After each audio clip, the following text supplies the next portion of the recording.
খাটিয়ায় থাকা লাশটি ঢাকনা সরিয়ে বসে জিজ্ঞাসা করলো, ভাই আপনারা কি নামাজ পড়ে ফেলেছেন?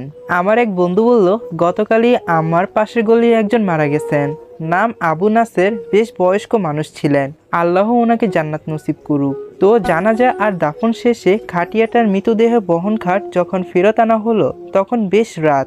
এশার নামাজ শেষ, মসজিদও বন্ধ। তাই লোকেরা খাটিয়াটা মসজিদের দরজার বাহিরে উঠোনে রেখে দিল, যাতে সকালে মুয়াজ্জিন বা খাদিম এসে সেটা জায়গা মতো রেখে দেয়। রাত তখন প্রায় 3:30।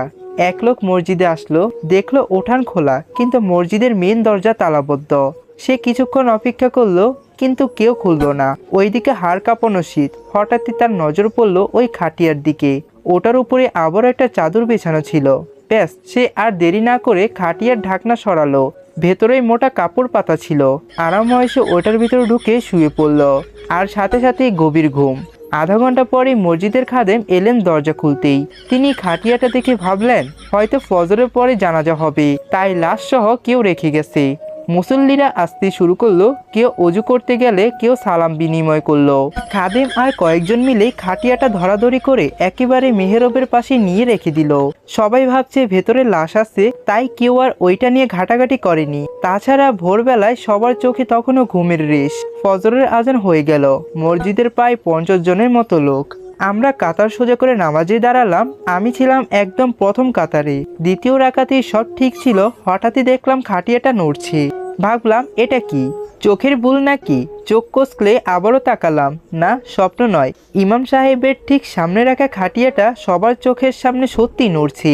আমার তো ভয় কলিজা শুকিয়ে গেল। পুরো কাতারে আতঙ্ক ছড়িয়ে পড়ল। ঠিক তখনই খাটিয়ার ভেতর থেকে লোকটা ঘুম ভেঙে ঢাকনা সরালো। মাথা বের করে সোজাই জিজ্ঞাসা করলো, ভাই আপনারা কি নামাজ পড়ে ফেলেছেন? ওরে ভাই, এরপরে দৃশ্য আর কি বলবো, আল্লাহর কসম সেই দৃশ্য দেখার মতোই ছিল। আমি জুতোর পিতার কথা ভুলে জান নিয়ে দৌড়। এক দৌড়ে মনে হলো 1 কিলোমিটার পার হয়ে গেছি, তাও খালি পায়ে। ওইদিকে ইমাম সাহেবও তো বেহুশ হয়ে ফ্লোরে পড়ে গেলেন। ভয়ে কেউ কেউ দেওয়ালে গিয়ে মাথা ঢুকালো, কেউ কেউ আমার মতো খালি পায়ে বউ দৌড়। একজন তো ভয়ে অজুখানায় হাউজেই পড়ে গেলেন। সোজা কথায় কয়েক সেকেন্ডের মধ্যেই পুরো মসজিদ ফাঁকা। কিন্তু হাসির ব্যাপার হলো, ওই খাটিয়াটা লোকটাও আমাদের সাথে সাথে দৌড়াতে শুরু করলো। সে দৌড়াচ্ছে আর পিছু পিছু চিৎকার করছে, ও ভাই কি হয়েছে, কিয়ামত হয়ে গেল নাকি? আপনারা দৌড়াচ্ছেন কেন? আর পিছনের লোকজন যতবার দেখছে যে লাশটা তাদের পিছনে দৌড়াচ্ছে, তাদের দৌড়ানোর গতিও তত বাড়ছে। বেচারা লোকটা তখনও চিল্লাচ্ছে, আমাকে ফজরের জন্য ডাক দিলেন না কেন? আল্লাহ আপনাদের বিচার করবে। আসলে সে বুঝতেই পারছিল না যে এই অনাকাঙ্ক্ষিত কাণ্ডের মূল হেতা আসলেই সে নিজেই।